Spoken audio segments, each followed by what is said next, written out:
Keinformasi yang juga jadi sorotan kami lainnya, saudara, kenaikan harga Pertamax berdampak bagi pengendara, terutama warga yang sehari-harinya menggunakan Pertamax untuk mobil maupun sepeda motor.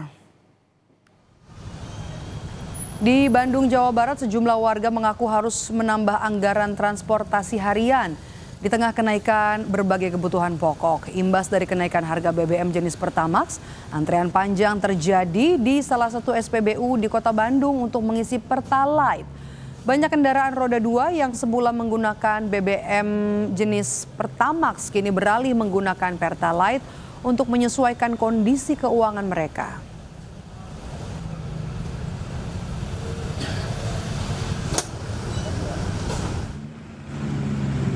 Di tengah kenaikan harga Pertamax, BBM jenis Pertalite justru sulit didapat warga di Indramayu, Jawa Barat. Di sejumlah SPBU di Kota Indramayu, BBM jenis Pertalite mengalami kekosongan. Sejumlah pengendara mengaku sudah mencari Pertalite ke sejumlah SPBU, namun mendapati Pertalite habis dan sulit didapat. Mereka terpaksa membeli BBM Pertamax.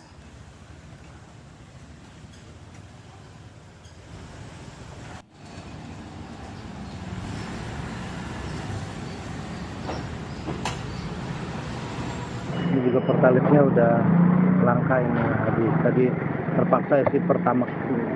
Udah berapa SPBU untuk mencari Pertalite? Udah 2 tadi. 2. Ya 2 sekarang. Terus sekarang nggak ada? Nggak ada juga isi Pertamax jadinya.